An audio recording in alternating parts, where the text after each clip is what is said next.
Hello students, विकास English academy में आप सभी का एक बार फिर से स्वागत है। तो आज की वीडियो में हम पढ़ने वाले हैं बच्चों बहुत ही इंपॉर्टेंट टॉपिक जिसका नाम है क्लॉज। कई सारे स्टूडेंट्स को क्लॉज बनाने में बहुत सारी प्रॉब्लम्स होती है, तो बहुत ही सरल तरीके से आज हम क्लॉज का कॉन्सेप्ट समझने वाले हैं।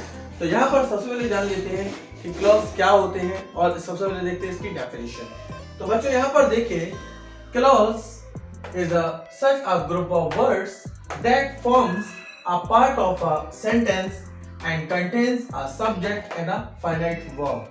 तो इस डेफिनेशन के आधार पे हम जानेंगे जो क्लॉज होता है बच्चों, ये एक सेंटेंस का पार्ट होता है जिसमें एक सब्जेक्ट होना चाहिए और एक वर्ब होना चाहिए। ओके, सो सब्जेक्ट्स आप लोग जानते ही हैं, जितने भी हमारे ही, शी, आई, वी, यू, दे, ये जो होते हैं ये सब्जेक्ट्स होते हैं। और इसके साथ अगर कोई हमें वर्ब मिलती है जिसका हम पूरा अर्थ निकाल सकते हैं तो वो बन जाता है हमारा एक क्लॉज। ओके, सो यहाँ पर देखिए हमने कुछ एग्जांपल दिए हैं आपको क्लॉज के। जैसे हमने लिखा है एग्जांपल फर्स्ट, जिसमें लिखा है ही लाफ्स। यहाँ पर देखिए ही हमारा एक सब्जेक्ट है प्लस लाफ मीन्स होता है बच्चों हंसना, जो कि एक वर्ब है। और यहाँ पर दोनों को मिलाने पर इसका पूरा अर्थ निकलता है, जिससे ये बन गया हमारा एक क्लॉज। ध्यान दीजिए, यहाँ पर क्लॉज एक हमारा फुल सेंटेंस नहीं है, ये एक सेंटेंस का पार्ट है। तो एक सेंटेंस में कई सारे क्लॉज आ सकते हैं। ओके, सो यहाँ पर हम देखते हैं ही हमारा सब्जेक्ट है प्लस लाफ हमारी वर्ब है। तो यहाँ पर ही लाफ्स, जिसको हम बोलते हैं वह हंसता है, तो ये क्या हुआ, ये हमारे क्लॉज हो गया। ठीक इसी प्रकार हमने लिखा है यहाँ पे सी सिंग्स। सी हमारा फिर से एक सब्जेक्ट है और सिंग्स हमारा एक वर्ब है, तो ये भी हो गया वह गाती है, ये भी एक क्लॉज हो गया बच्चों। और यहाँ पे तीसरा सेंटेंस जो हमारा तीसरा क्लॉज है वो है दे प्ले, यानी कि वे खेलते हैं। जरूरी नहीं है कि इसको हम फुल सेंटेंस के रूप में लिखें। ओके, अगर हमें किसी सेंटेंस में कोई सब्जेक्ट और वर्ब मिल जाती है तो बच्चों वो बन जाता है एक क्लॉज। आई होप आपको क्लॉज का एक मैटर ये समझ में आया होगा। ओके, तो ध्यान देना है, सबसे पहली चीज क्लॉज के लिए हमें एक सब्जेक्ट चाहिए होता है और दूसरी चीज चाहिए होती है एक फाइनाइट वर्ब। फाइनाइट वर्ब से यह मतलब ये है कि जो हमारे सब्जेक्ट के अकॉर्डिंग बदल जाती है, चेंज हो जाती है। ओके, तो यहाँ पर अब हम आते हैं क्लॉज के काइंड्स पर। तो जनरली बच्चों जब हम क्लॉज पढ़ते हैं, क्लॉज के मेन होते हैं बच्चों 3 काइंड्स। ओके, यहाँ पर देखिए आप काइंड ऑफ क्लॉज में सबसे पहले हमारा लिखा हुआ है प्रिंसिपल क्लॉज, जिसको हम इंडिपेंडेंट क्लॉज के भी नाम से जानते हैं। सेकंड जो हमारा क्लॉज होता है वो होता है सबऑर्डिनेट क्लॉज, जिसको हम बोलते हैं डिपेंडेंट क्लॉज। ओके, और तीसरा हमारा होता है बच्चों कोऑर्डिनेट क्लॉज। तो सबसे पहले समझते हैं प्रिंसिपल क्लॉज क्या होता है। बच्चों प्रिंसिपल क्लॉज का मतलब होता है मेन क्लॉज, यानी कि ये जो क्लॉज होता है ये किसी अन्य सेंटेंस पर निर्भर नहीं होता है, यानी इसका फुल मीनिंग निकलता है, जिसको हम कहते हैं प्रिंसिपल क्लॉज। ओके, जैसे यहाँ पर आप देखिए principal clause it gives the full meaning and does not depend on any other clause. So we can say that कि ये जो प्रिंसिपल क्लॉज होता है इसका एक फुल मीनिंग होता है और ये किसी सेंटेंस पर डिपेंड नहीं होता। अब यहाँ पर इसके कुछ एग्जांपल देख लीजिए। जैसे कि मैंने यहाँ पे कहा miss Anjana is a teacher. Miss Anjana जो है वो एक टीचर है। अब देखिए मेरी बात यहाँ पे पूरी कन्वे होगी ना कि मिस अंजना के बारे में मैं कह रहा हूँ कि मिस अंजना कौन है, वो एक टीचर है। अब ये जो क्लॉज है, ये जो सेंटेंस है, किसी अन्य क्लॉज की इसको सहायता की जरूरत नहीं है, ये अपने आप में ही पूरा है। इसी प्रकार हम कह सकते हैं students are going to school, यानी कि जो बच्चे हैं वो स्कूल जा रहे हैं। यहाँ पर भी मेरा जो सेंटेंस है उसका फुल मीनिंग निकलता है। तो हम कह सकते हैं ये जो सेंटेंस है ये एग्जांपल है प्रिंसिपल क्लॉज के। ओके, क्लियर हुई मेरी बात। अब यहाँ पर जैसे भी हम आते हैं सेकंड में हमने दिया है सबऑर्डिनेट क्लॉज। तो बच्चों सबऑर्डिनेट क्लॉज का मतलब होता है डिपेंडेंट क्लॉज। ये जो सेंटेंस होगा वो किसी अन्य सेंटेंस पर डिपेंड होगा अपने कंप्लीट अर्थ के लिए।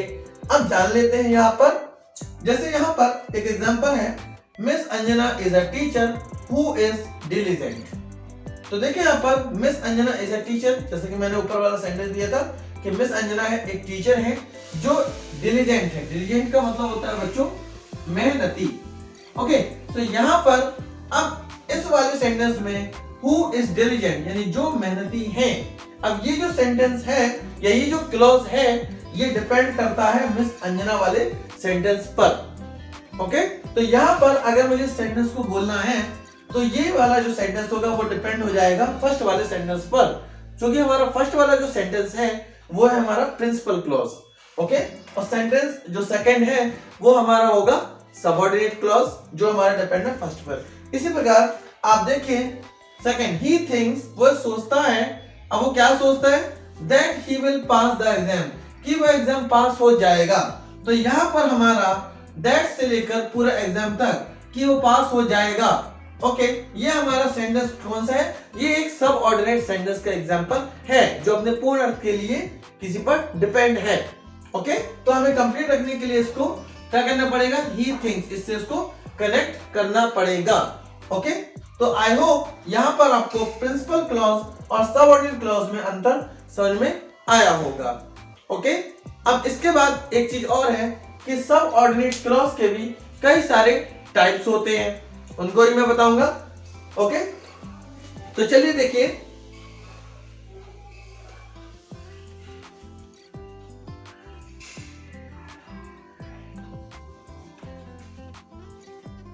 ओके, सो अब यहाँ पे आई होप ये कॉन्सेप्ट आपको जरूर समझ में आ रहा होगा।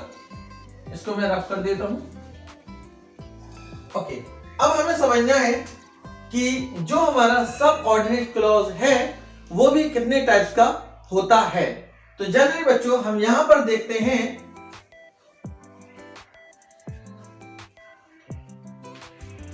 कि हमारा जो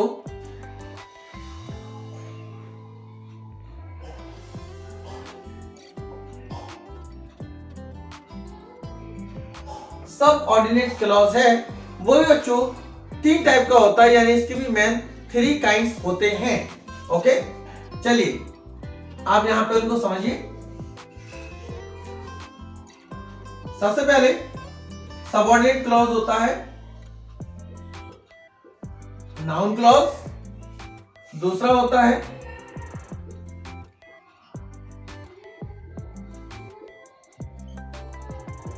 एडजेक्टिव क्लॉज,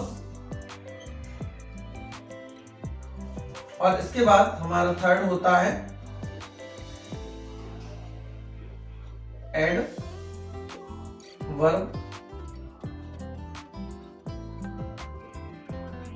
एडवर्ब क्लॉज।